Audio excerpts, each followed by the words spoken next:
हमारे चैनल को सब्सक्राइब करें और बेल आइकन दबाएं। नमस्कार, आदाब। क्राइम पेट्रोल डायल 100 में आप सबका स्वागत है। हमारा देश, हमारा समाज, हमारा जीवन विविधताओं से भरा हुआ है। अलग अलग धर्म, जातियां, सभ्यताएं, लोग इसकी सुंदरता को और बढ़ाते हैं। हर इंसान किसी न किसी रूप में एक दूसरे से अलग होता है। एक घर के लोगों की सोच भी एक जैसी नहीं हो सकती और हमें इस विविधता का स्वागत करना चाहिए। लेकिन कुछ लोग इसे अपना नहीं पाते, जिसके कारण तनाव पैदा होता है जो जुर्म की नींव रखता है।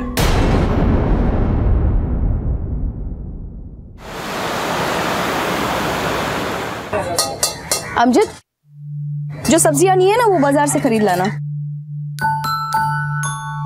इसका अभी तक सूप खत्म नहीं हुआ है, तुम देख लो, ठीक है? अभी तक खत्म नहीं किया, फटाफट से खत्म करो। अच्छा मम्मा, मुझे नहीं खाना है। क्यों नहीं पीना है बाबू? अब मुझे बताओ कि आज स्कूल में क्या सिखाया मेरे बच्चा को? मैथ सिखाया। ये खत्म करो तब मम्मा तुम्हें क्या देगी? Video game. निंजा वाला? हाँ वही वाला। खलो खलो खलो। नहीं, पहले आप बोलो निंजा वाला। हाँ निंजा वाला।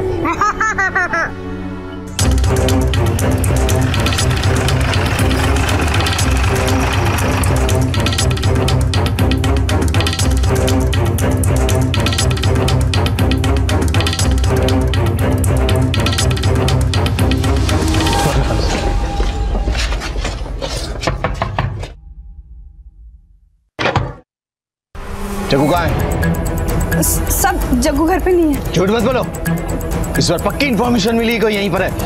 हटो। सब मेरी बात, सब अंदर देखो जरा।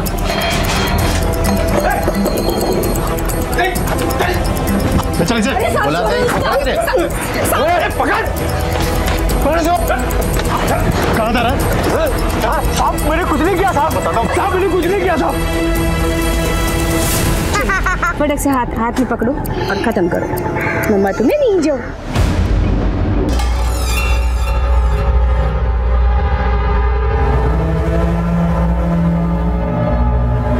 ये लो, खत्म करो।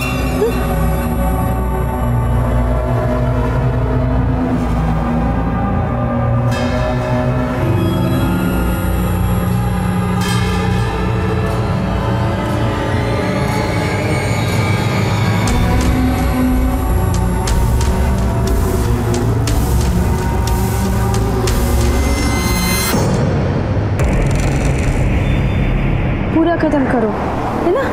खलो, मार मार दिला। तूने बताया ना पुलिस वालों को कि जग्गू आज यहाँ आने वाले थे। मैं ऐसा क्यों करूँगी? क्योंकि तू पुलिस की खबरी है। छोड़ो मुझे ना।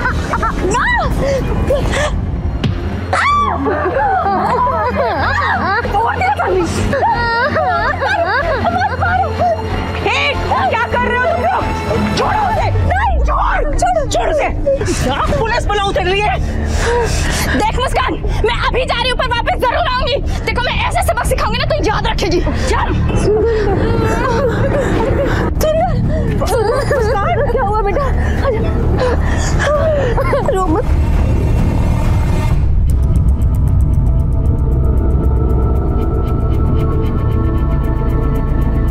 डॉक्टर साहब कैसी हैं? चोट ज़्यादा गिरी नहीं, 2-4 दिन में ठीक हो जाएगा। मुस्कान, तुम चाहो तो जग्गू की वाइफ के खिलाफ पुलिस कंप्लेंट करवा सकती हो ताकि वो फिर से तुम्हें नुकसान पहुंचाने की कोशिश ना करे। नहीं साहब, मुझे कोई कंप्लेंट ही लिखा नहीं। मैं इस बात को ज़्यादा आगे नहीं बढ़ाना चाहती हूँ। ठीक है, जैसा तुमको ठीक लगे। लेकिन ये जग्गू की वाइफ को कैसे पता चला कि तुम एक पुलिस इन्फॉर्मर हो?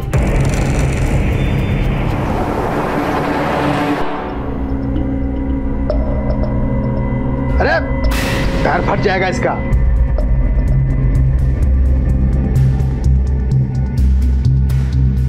ऐसे थोड़ी चलाते हैं, अब प्यार से चलाते हैं, आराम से। ऐसे। मैंने बहुत रोका पर मैं पुलिस की इन्फॉर्मर हूँ। ये जग्गू के परिवार को आपने बताया ना? मैंने बताया था उसको। और अगर तूने मेरे पोते को यहाँ से ले जाने से रोका ना, तो तेरे साथ इससे भी बुरा हो सकता है। मैं इसे ले जाने के लिए आया हूँ। चल बेटा, चलो चलो चलो चलो, आराम आराम। अगर मेरे बेटे को हाथ भी लगाया ना तो काट के रख दूंगी। पर मैं इसका आजोबा हूँ, मेरा इस पे हक है कि नहीं है? वो हक तो तेरा इसके बाप के साथ ही खत्म हो गया था। अगर मेरे बेटे की तरफ आंख उठाकर भी देखा ना तो मुझसे मेरा कोई नहीं होगा। चलो निकलो यहाँ से। निकलो। जा रहा हूँ, जा रहा हूँ, जा रहा हूँ।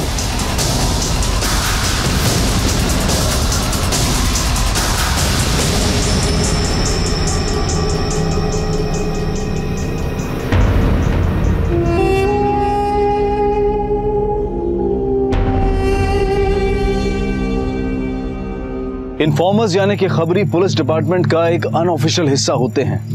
ये तहकीकात में पुलिस डिपार्टमेंट की मजबूती से मदद करते हैं और इसी तरह की एक खबरी है मुस्कान। जाहिर है कि खबरी होना खतरे से खाली नहीं है, लेकिन एक खबरी और इन्फॉर्मर होने के साथ साथ मुस्कान एक माँ भी है जो अपने बच्चे को अकेले पाल रही है। जहां एक तरफ उसे छोटे मोटे क्रिमिनल से खतरा रहता था, वहीं उसे जूझना पड़ रहा था अपने ससुर से, जो अपने पोते को अपने पास ले जाने के लिए माँ बेटे को अलग करना चाहता था। तो क्या इसी वजह से मुस्कान को अपने बेटे को लेकर डर रहता था, या फिर कोई और भी वजह थी इस डर की?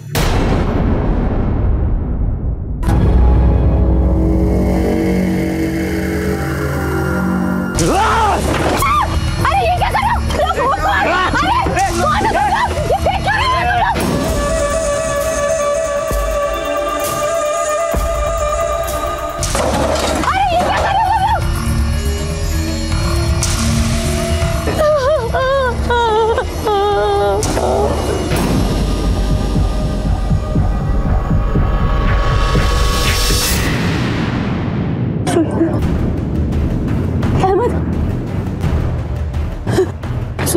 सुंदर आया क्या?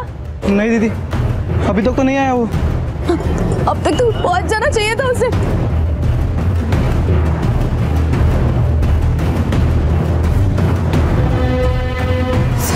सुंदर कहाँ चला गया? दादा, आपने मेरे सुंदर को कहीं देखा है? नहीं मैडम, इतने सारे बच्चों में कहाँ ध्यान जाएगा, गया होगा किसी दोस्त के साथ। हाँ अंकल, आपने मेरे सुंदर को कहीं देखा है?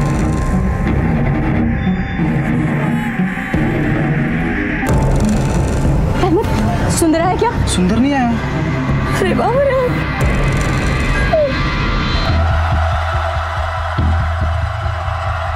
अब समझी मेरा सुंदर कहाँ गया। छोड़ूंगी नहीं उस साले को मैं।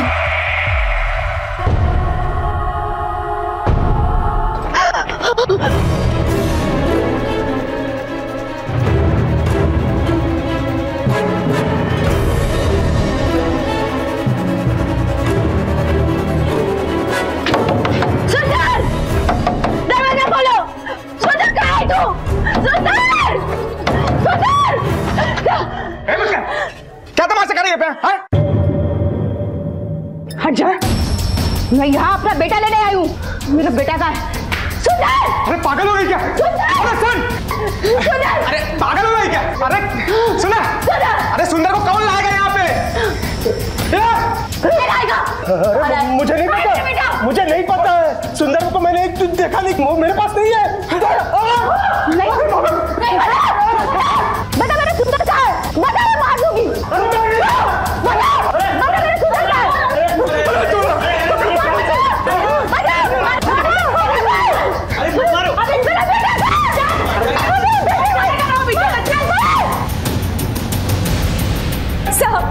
साहब, मुझे पक्का यकीन है मेरे बेटे सुंदर के गायब होने के पीछे मेरे ससुर का ही हाथ है सर। मैं कहती हूँ, मुझे पता है मेरे ससुर के। मुस्कान, बिना किसी सबूत और गवाह के हम किसी को गिरफ्तार नहीं कर सकते। फिर भी हम उससे बात करेंगे। सर कुछ भी कीजिए, मैं उसके बिना जिंदा नहीं रह पाऊंगी। मुस्कान, हम तुम्हारा दर्द समझ सकते हैं और पुलिस पूरी कोशिश भी करेगी, लेकिन तुझे भी अपने आप पे काबू रखना होगा। तूने अपने ससुराल में जो कुछ किया है ना, वो बात हमें पता चली है, लेकिन आइंदा से अगर ऐसा कुछ भी हुआ तो हम कुछ भी नहीं करेंगे। सर, मुस्कान कोई गलती नहीं करेगी दोबारा। चल बेटा, मेरा बेटा, मेरे बेटे को ढूंढ लाइए सर। तुम जाओ, हम पता करते हैं। मेरा बेटा। इसके ससुराल में जाके पता करो, अगर बच्चा है तो मां से मिलवा दो, और अगर नहीं है तो उसकी तस्वीर सारे पुलिस स्टेशन में सर्कुलेट करो। अपने खबरी को भी काम पे लगाओ। ठीक है सर। साहब वो झूठ बोल रही है, मेरा उस बच्चे से कोई लेना देना नहीं है। पर बेटा तो तुम्हारा भी था ना वो। अब जिस दिन से वो घर छोड़ के गई है उस दिन से वो दोनों मेरे लिए कुछ भी नहीं साहब। तुमने मुस्कान को घर से बाहर क्यों निकाला? साहब मैंने नहीं निकाला, वो खुद घर छोड़ के चली गई है। खुद घर छोड़ के गई है? क्यों? वो हमारी फैमिली में एडजस्ट नहीं हो पा रही थी, घर की हर चीज में उसको प्रॉब्लम थी साहब। अब इतनी रात में बुड्ढे के लिए दूध गर्म करो, बस दिन भर इनकी सेवा करती रहो। अरे अब क्या हुआ?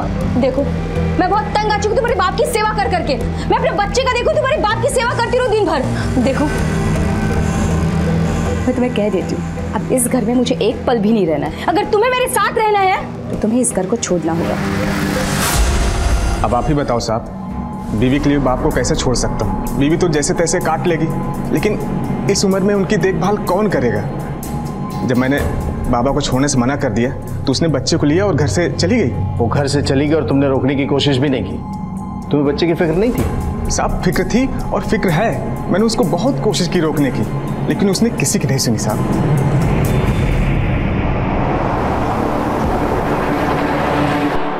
मैंने भी उसे रोकने की बहुत कोशिश की।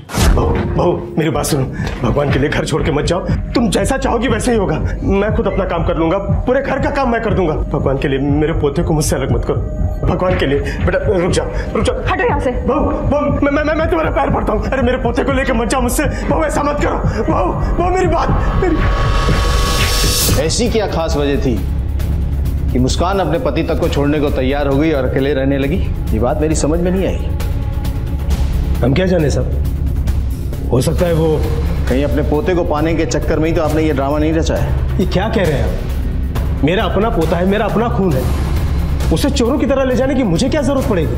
जरूरत इसलिए पड़ी क्योंकि जब जब मुस्कान से आपने अपने पोते को छीनने की कोशिश की आप नाकामयाब रहे।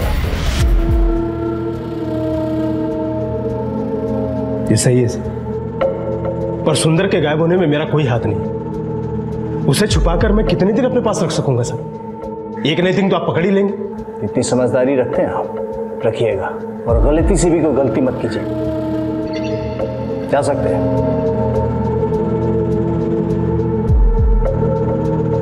तुम्हें क्या लगता है जो बाप बेटे ने मुस्कान का कैरेक्टर बताया वही सच है या तस्वीर का कोई दूसरा पहलू भी है? सर मुझे ऐसा नहीं लगता, लेकिन सर औरत हो या मर्द, घर के अंदर या बाहर हर किसी का कैरेक्टर चेंज हो ही जाता है सर।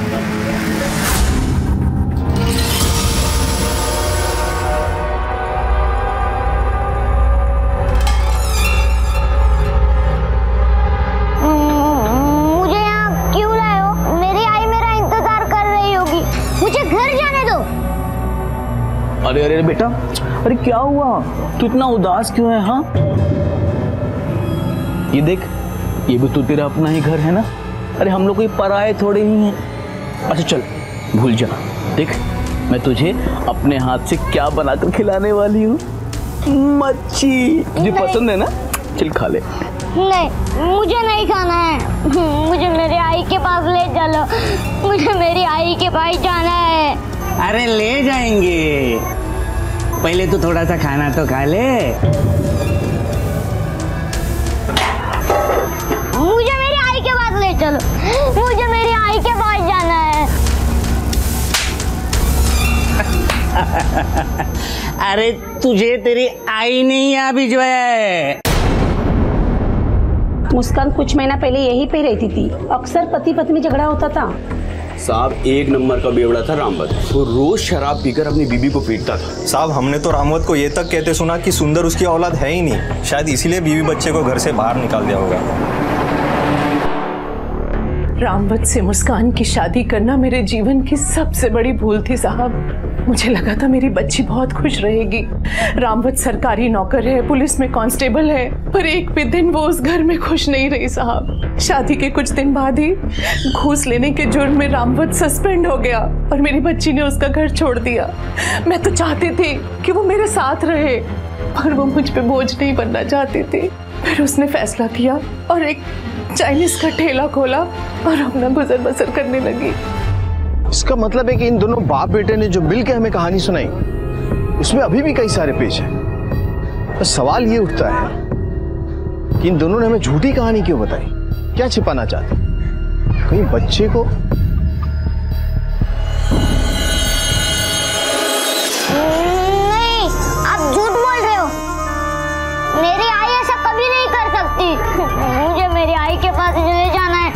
ये सच है मेरे बच्चे, और जितनी जल्दी तुम इस बात को समझ लेगा उतना ही तेरे लिए अच्छा होगा। नहीं, आप झूठ बोल रहे हो, आप झूठ बोल रहे हो। एक बात बताओ, क्या सुंदर अकेले ही स्कूल से घर वापस आता था हर रोज? नहीं साहब, मैं उसे स्कूल से छोड़ने ले जाने में खुद ही जाती थी। एक मिनट के लिए भी अपने से दूर नहीं रखती थी मैं उसे।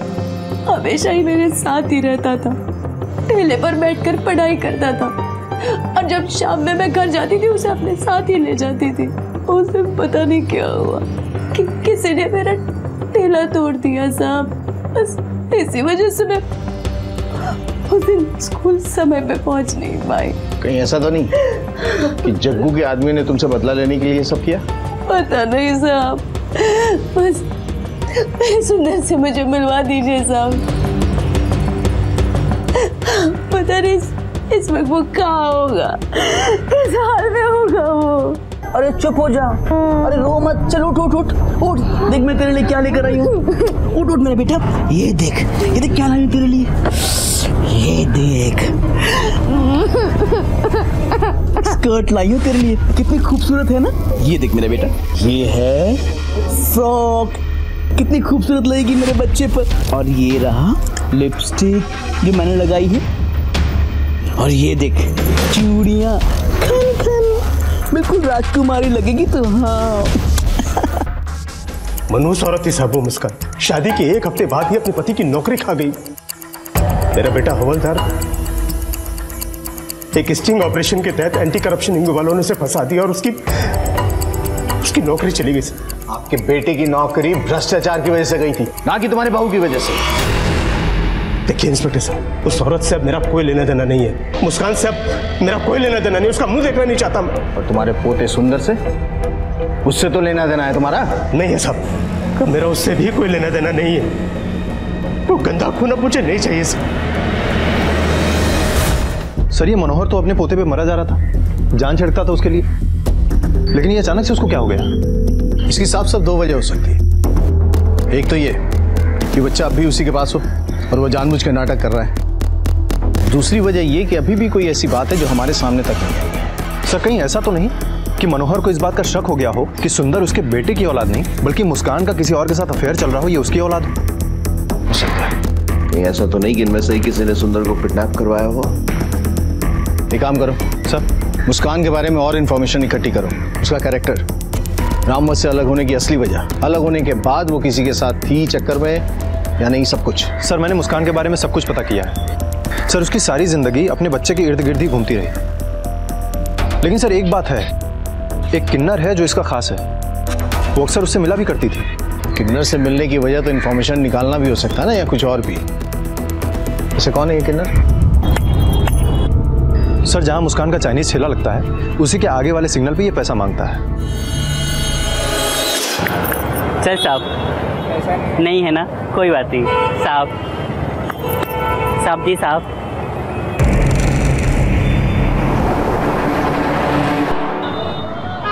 तो अक्सर उसी इलाके में काम करती है ना जहाँ मुस्कान अपना चाइनीज वाला ठेला लगाती है? जानता है उसको? जानती है ना साहब, वो सूप जो बेचती है ठेले पे। हाँ साहब, उसे तो मैं अंदर की खबर भी देती है, बहुत अच्छी औरत है साहब। तो उसके बच्चे को भी जानता होगा? जी साहब। अटक अटक के क्यों बोल रहा है, पूरी बात बोल। वो साहब मुस्कान अपने बच्चे पे नजर रखने के लिए मुझे पैसे देती थी, और वो मुझे बच्चे पालने का तरीका भी पूछती थी मुझसे। बच्चे पालने का तरीका पूछती? हाँ साहब।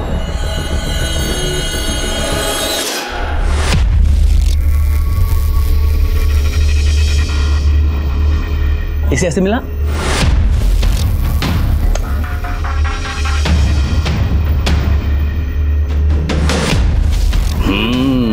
अब तो लग रहा है बिल्कुल हमारी बिरादरी का।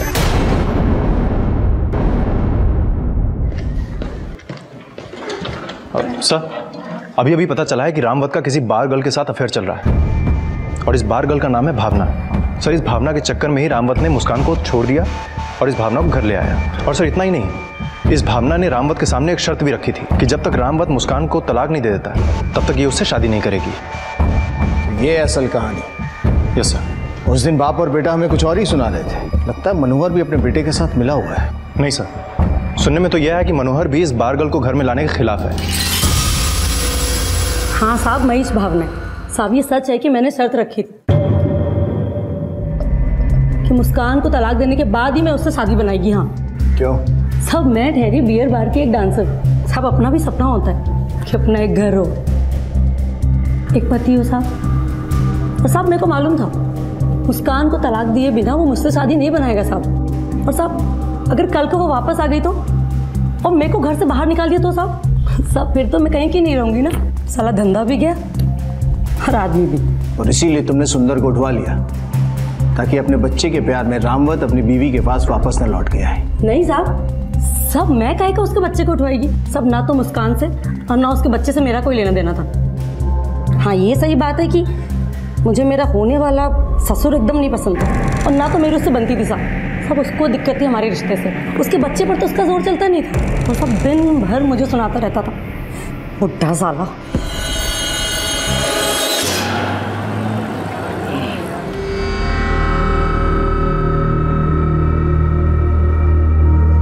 मुझे नहीं चाहिए। पुलिस वालों के भरोसे बैठकर कुछ नहीं होगा। मुझे खुद ही जाना होगा अपने बच्चे को ढूंढने। मुस्कान, पुलिस अपना काम कर रही है ना, तो क्या कर सकती है? और तुझे कुछ हो गया तो? आई मुझे कुछ नहीं होगा। मेरी मुखबिरी की वजह से पुलिस के कितने केसेस सॉल्व हुए हैं। क्या मैं अपने बच्चे को नहीं ढूंढ सकती? चले मत। मुस्कान सुन तो। सुंदर को लापता हुए कई दिन बीत चुके थे, लेकिन उसके बारे में कोई सुराग, कोई क्लू पुलिस को अब तक नहीं मिला था। जहां एक तरफ मुस्कान अपने बच्चे के लिए तड़प रही थी, वहां रामवत को इस सब से कोई फर्क नहीं पड़ रहा था। सुंदर के दादा मनोहर अपना सब कुछ सुंदर के नाम करना चाहते थे। उन्हें अपनी बहू की बिल्कुल फिक्र नहीं थी, लेकिन अपने पोते के लिए प्यार हमेशा उमड़ता था। पुलिस को भावना पर भी शक था, क्योंकि जहां मनोहर हर हालत में सुंदर को अपने घर लाना चाहते थे, वहीं भावना उसे आने नहीं देना चाहती थी। लेकिन मनोहर के अचानक सुंदर के प्रति रवैया बदलने की वजह क्या थी? वो गंदा खून अब मुझे नहीं चाहिए सर। कहीं मुस्कान ने खुद ही तो सुंदर को गायब नहीं करवाया था। सुंदर की तलाश जोरों पर थी और शक के दायरे में सभी थे। सर अभी खबर मिली है कि सुंदर के जैसा ही दिखने वाला बच्चा भाईंदर में देखा गया है। क्या? Yes sir. खड़े निकालो, चलो। ठीक है सर। नहीं, मैं सब नहीं पहनूंगा।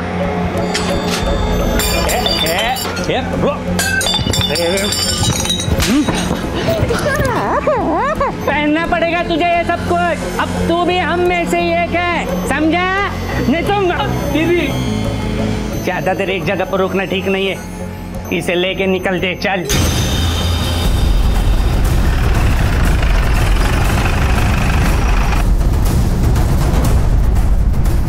ये सर।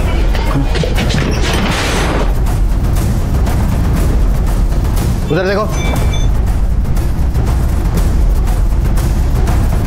सर यहाँ तो कोई भी नहीं है। एक काम करो, बस्ती में चेक करो।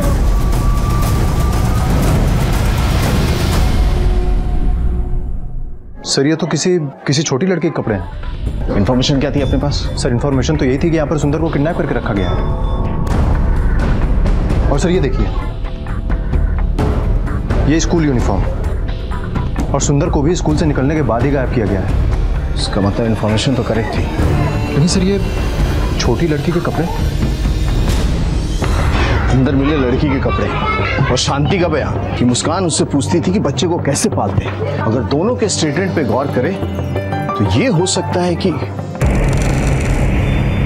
सुंदर एक किन्नर हो, शांति को यह बात पता हो और इसीलिए मुस्कान उसे पैसे देती हो ताकि वो मुंह बंद रखे। शांति को पुलिस स्टेशन बुलवा। तो इसके बारे में तुमने पहले क्यों नहीं बताया? सब मैं किसी भी लफड़े में नहीं पड़ना चाहती थी, और मुस्कान दीदी की लाइफ तो शुरू से ही मुसीबतों में घिरी हुई रही है। रामवत जानता था कि उसका बच्चा किन्नर है? हाँ साहब, उसने मुझसे कहा था कि सुंदर को कहीं पर ले जाकर फेंक के आओ, पर मैंने मना कर दिया। आखिरकार वो हम में से एक ही है ना। अगर भगवान ने उसे ऐसा बनाया है तो उस बेचारे का क्या कसूर?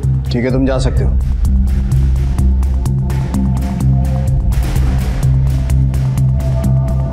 इसका मतलब है रामवत ने अपने बच्चे की किडनैपिंग करवाई।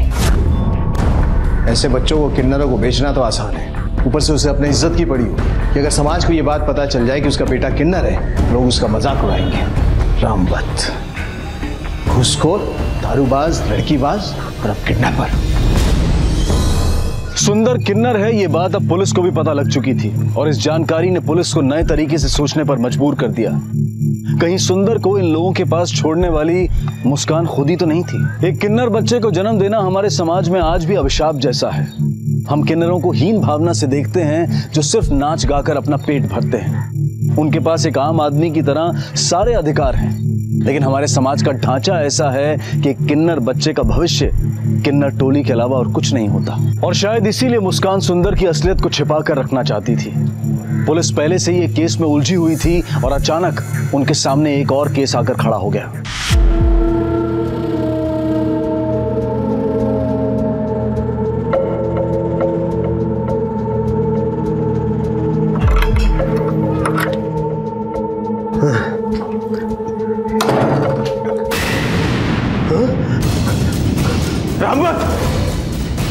रामवत, ए बेटा, ए रामवत, कैसा लगा ये?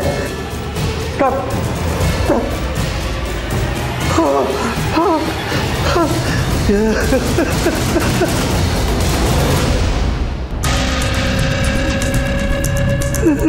अरे काका चुप। अरे काका अपने आप को संभालो काका, संभालो काका, संभालो अपने आप को काका।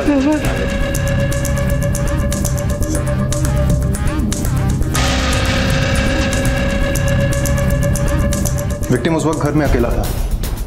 घर में कहीं फोर्स एंट्री के निशान भी नहीं मिले सर। इसके पिता मनोहर ने इसको इस कंडीशन में देखते ही हमें फोन किया। लगता है चाकू जैसे किसी धारदार हथियार से मारा है। कोई हथियार मिला? अभी तक तो नहीं सर। अच्छे से छानबीन करो।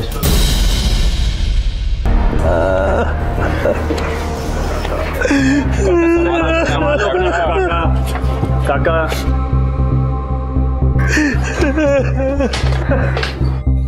सबसे पहले बॉडी को आप ही ने देखा था? हाँ साहब, मैं बैंक गया था अपनी पेंशन लाने के लिए। यहाँ आया तो देखा मेरे बेटे की लाश पड़ी है साहब। सब कुछ उस डायन की वजह से हुआ है। मनोज के घर में कदम पड़े, पता नहीं घर में किसकी नजर लग गई साहब। पहले नौकरी गई, बाद में खुद दुनिया छोड़ के चला गया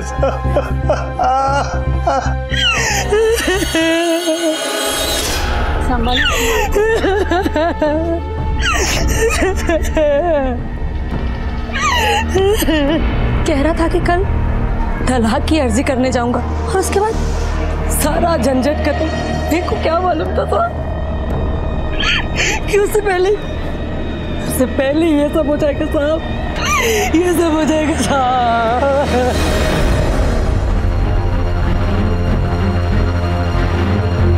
साहब। सर मैंने इस पूरे घर की छानबीन की है, लेकिन कुछ खास हाथ नहीं लगा सर। कोई हथियार भी नहीं मिला है, बस कुछ बिखरी हुई चीजें मिली।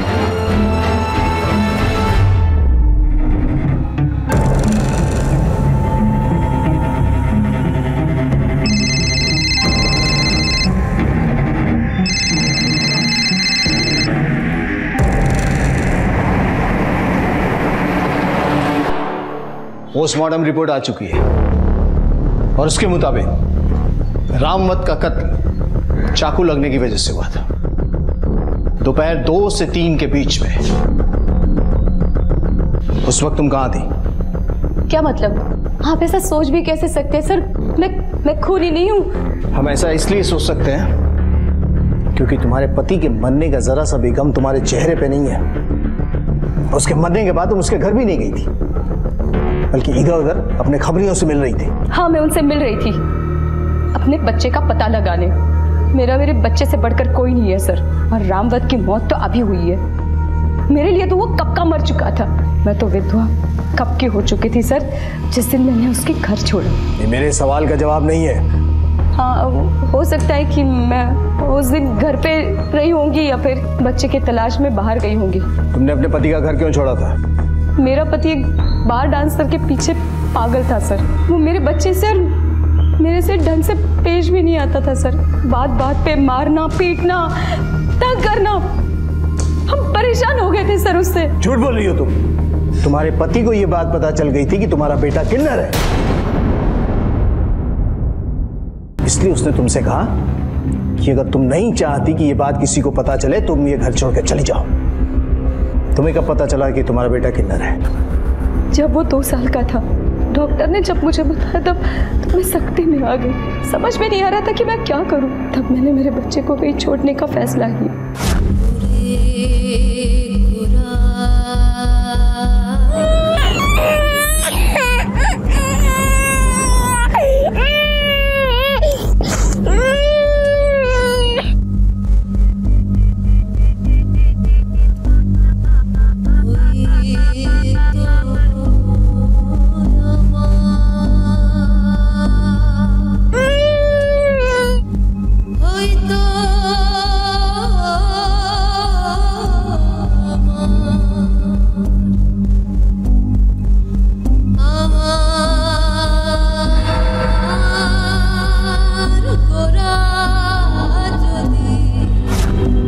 मुझे पता था सर कि मेरा परिवार उसे कभी नहीं अपनाएगा, इसलिए ये सच्चाई मैं सबसे छुपा रही थी।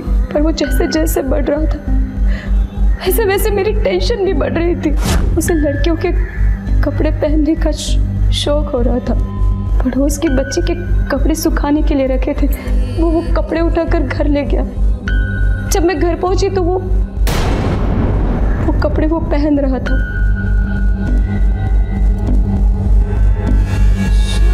उस दिन से मैंने उसे हर वक्त उसे अपने साथ रखती थी और उसे समझाती थी कि ये सब कुछ गलत है। यहाँ तक कि सर मैं उसे दूसरों के सामने कभी कपड़े भी नहीं उतारने दिए।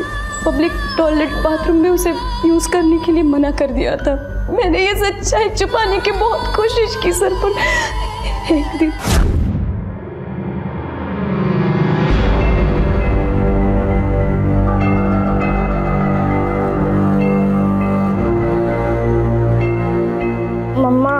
मम्मा उठो, सुसु आई है। मम्मा, पापा उठो, सुसु आई है। मम्मा को लेके जाओ। मम्मा नहीं उठ रही। चल आजा बेटा।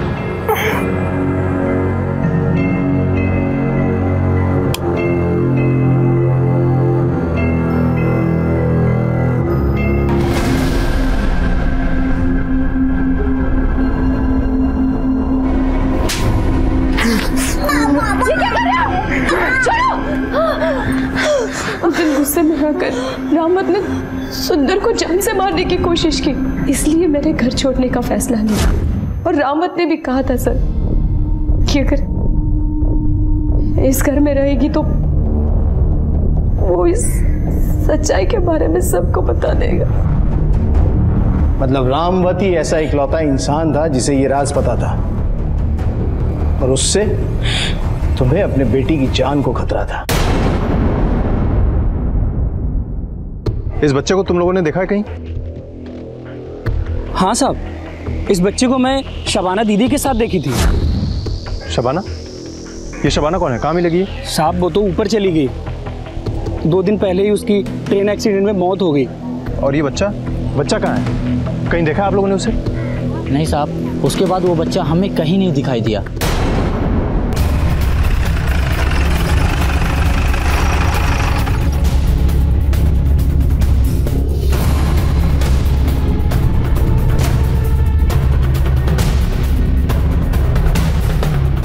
सर दोपहर में 2 से 3 बजे के बीच जब रामवत का मर्डर हुआ उस वक्त भावना बार में ही थी। मैंने सीसीटीवी फुटेज चेक की है सर। अगर भावना ने रामवत का कत्ल नहीं किया तो फिर किसने किया? कत्ल 2 से 3 के बीच में हुआ था और घर में किसी के फोर्स एंट्री के निशान भी नहीं है। इसका मतलब कत्ल वही कर सकता है जो घर में आसानी से आ जा सके। मनोहर, भावना और मुस्कान। जिस वजह से मनोहर और भावना दोनों बाहर थे, बची मुस्कान। सर मुस्कान या मनोहर भी तो आ सकता है ना सर। हो सकता है कि इन्हीं दोनों में से कोई एक हो जिसने रामवत का मर्डर किया हो सकता है। पुलिस इस नतीजे पर तो पहुंच गई थी कि खूनी कोई घर का ही था, मगर कौन? क्या मनोहर ने ही अपने बेटे का कत्ल किया था, या भावना, या फिर मुस्कान? एक तरफ पुलिस की तहकीकात जोरों पर थी और दूसरी तरफ मुस्कान ने खुद ही अपने बच्चे को ढूंढने की कोशिश शुरू कर दी। आपने इस बच्चे को कहीं देखा? अरे हाँ, ये तो वही बच्चा है, काफी दिनों से शबाना दीदी के साथ में रहता था। शबाना दीदी इसको बेचने वाली भी थी, पर अचानक उसकी मौत हो गई, तब से इस बच्चे को नहीं देखा। तुम लोग किसी शबाना नाम के किन्नर को जानती हो क्या? हाँ साहब, शबाना दीदी को जानते तो हैं, पर उनकी मौत हो चुकी है। उनके साथ एक जीनत नाम की किन्नर रहती थी। उनके मौत के बाद पता नहीं वो कहाँ चली गई। अच्छा, इस जीनत का कोई मोबाइल नंबर है? नहीं साहब, मेरे पास तो नहीं है, पर मिल जाएगा साहब। अपने बेटे से बहुत प्यार करते थे ना? कौन बाप नहीं करता साहब, और फिर वो तो मेरा इकलौता बेटा था। लेकिन वो शराबी था। अब थोड़े बहुत ऐप तो हर किसी में होते हैं ना सर। इसका मतलब तुमने उसके सारे ऐप एक्सेप्ट कर लिए थे? हाँ सर, आखिर खून तो मेरा ही था। तो तुम्हारे बेटे का बेटा, वो भी तो तुम्हारा अपना ही खून था ना? हाँ, और उसमें वो डायन भी शामिल थी। लेकिन आपको ये बात बर्दाश्त नहीं हुई कि तुम्हारा पोता, जिसके लिए तुम अपनी जान देने के लिए भी तैयार थे, वो एक किन्नर था। ये क्या कह रहे हैं आप साहब? मेरा पोता? ज्यादा बनने की जरूरत नहीं मनोहर। हमें पता है कि तुम्हें ये बात पता चल गई थी कि तुम्हारा पोता एक किन्नर है, और इसी की वजह से तुमने अपने बेटे की जान दी। नहीं साहब, ये सही नहीं है। कत्ल के दिन तुम बैंक में गए थे, हमने बैंक के सीसीटीवी फुटेज चेक किए। कत्ल से 1 घंटा पहले तुम बैंक से निकले, उसके बाद सीधे घर गए। थोड़ी देर बाद तुम घर से फिर निकले, और आधे घंटे के बाद आकर तुमने पुलिस को फोन किया, ये बताने के लिए कि तुम्हारा बेटा मर चुका है। ये देखो तुम्हारे मोबाइल के लोकेशंस, जो ये बताते हैं कि तुम घर के आसपास थे कत्ल के दिन। ये बताओ, उसे क्यों मारा और कैसे मारा? नहीं, तुमने क्यों मारा और कैसे मारा? हाँ, मैंने मारा उसे। मैंने अपने बच्चे की जान ली है। उस दिन मैं जब घर पहुंचा तो वो मुझसे मिलने के लिए आए और 10 लाख रुपए की मांग कर रहा था मुझसे। बाबा, मेरे को अभी कभी 10 लाख रुपए चाहिए।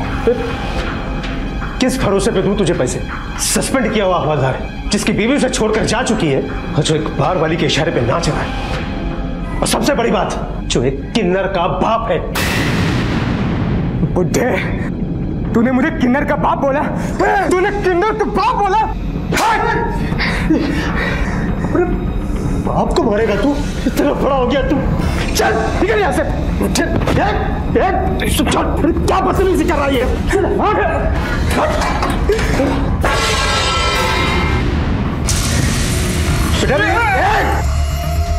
हम दोनों के बीच हाथापाई हुई, और अपनी जान बचाने के लिए मैंने उसे मार दिया।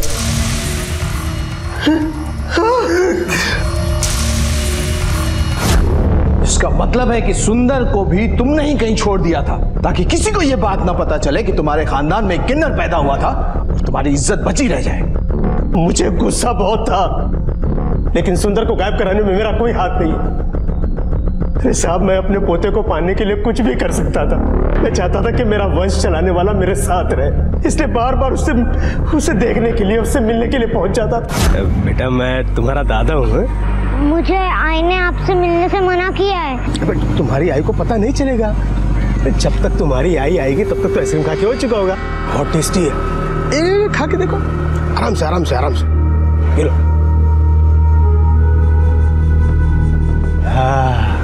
वाह दादा, आप कितने अच्छे हैं। लोग है ना, चल के थोड़े चॉकलेट्स भी ले लेते हैं।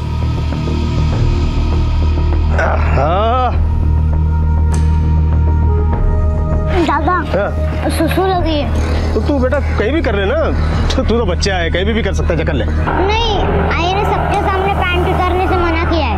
तेरी आई तो है नहीं यहाँ पे, अब कोई है ही नहीं यहाँ पे, पता थोड़ी चलेगा। जा कर ले। बहुत जोर की लगी है, आप उस तरफ कर लो। ठीक है, उस तरफ कर लेता हूँ। मैं घूम गया, देखो बेटा, हो गया। मैं घूम रहा हूँ, मैं घूम रहा हूँ, देख मैं घूम।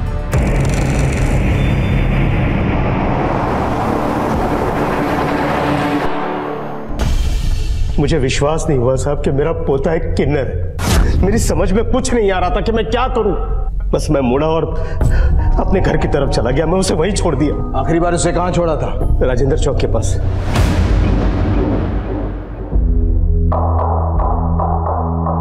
इंस्पेक्टर साहब, सुंदर का ना किसी शबाना नाम की किन्नर ने किडनैप किया था।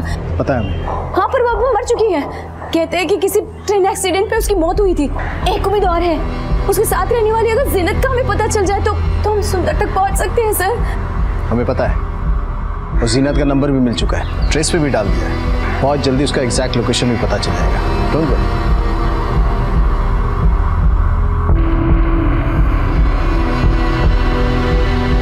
मुझे मेरी आई चाहिए।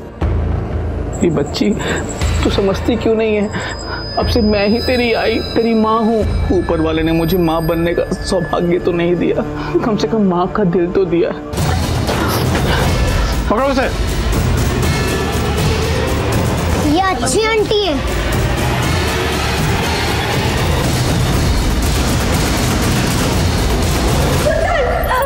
सुंदर, अरे बेटा, बेटा कहाँ चला गया था तू? कहाँ चला गया था? माँ की तुझे याद नहीं आई? तुम तक कैसे पहुंचा ये बच्चा? अब सुंदर को एक औरत शबाना दीदी से अगवा करने को बोल रही थी साहब। वो बोल रही थी कि वो इस बच्चे की माँ है।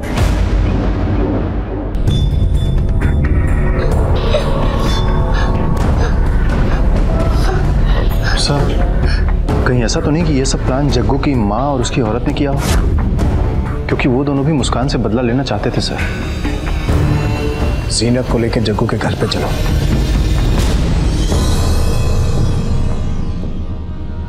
यही है वो? नहीं साहब, ये वो औरत नहीं है। तो फिर कौन हो सकती है? साहब, मैं जानती हूँ वो औरत कौन है। हाँ, मैंने ही शबाना से कहा था कि सुंदर को किडनैप करके ले जाए। मैं अपनी बेटी मुस्कान को और दुखी नहीं देख सकती थी। आज नहीं तो कल ये बात तो सामने आनी ही थी ना कि सुंदर एक किन्नर है। फिर क्या ये दुनिया, ये समाज धीरे धीरे कटने लगती उससे। फिर कौन इसका हाथ थामता? उस दिन जब मंदिर में मुस्कान के लिए प्रार्थना करके घर लौट रही थी तो मैंने सुंदर को अकेले में देखा। मुझे लगा ईश्वर ने मुझे अच्छा मौका दिया है। बस मैं शबाना के पास गई और उसको बोला, ये कौन? क्या लगता है तेरा? बेटा है मेरा, तुम लोगों जैसा। किन्नर है? हाँ।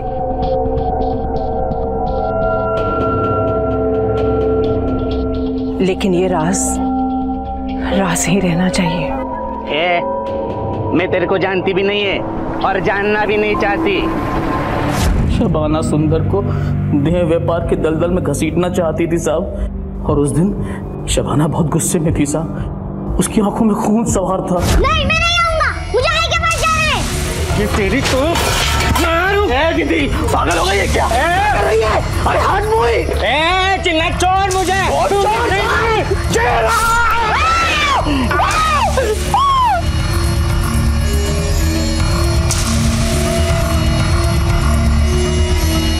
और फिर मैंने उस दुष्ट शबाना की लाश को रेलवे ट्रैक पर फेंक दिया ताकि लोगों को लगे कि उसकी मौत एक्सीडेंट से हुई है। मनोहर को रामवत की हत्या के लिए, शारदा को अपने ही नाती को अगवा करवाने के लिए और शबाना को जीनत के कत्ल के लिए गिरफ्तार किया गया है। ये सभी इस वक्त न्यायिक हिरासत में हैं। ऊपर वाले ने इस सृष्टि की रचना अलग अलग रंग भर के की है। अगर उसने हर तरफ एक ही रंग भर दिया होता तो सोचिए जिंदगी कितनी बेजार, कितनी बेरंग हो जाती। हमें उसके रंगों की इज्जत करनी चाहिए। अगर उसने पुरुष बनाया है, स्त्री बनाई है, तो उसने किन्नर भी बनाए हैं। तो फिर हमें क्या हक है कि हम इन्हें तिरस्कार की नजर से देखें? अगर हम ये नहीं समझेंगे कि इनके पास भी दिल है, दिमाग है, इच्छाएं हैं, आकांक्षाएं हैं, तो हम अपने ही रचनाकार की तौहीन करेंगे। इसी विचार के साथ अब मैं अनूप सोनी आपसे विदा लेता हूं। फिर मुलाकात होगी अगले एपिसोड में एक और चौंका देने वाले केस के साथ। तब तक अपना और अपने परिवार का ख्याल रखें और देखते रहें क्राइम पेट्रोल डायल 100। सबक एक को सीख हम सबको। जय। For more updates, subscribe to our channel, click the show links and enjoy watching the videos.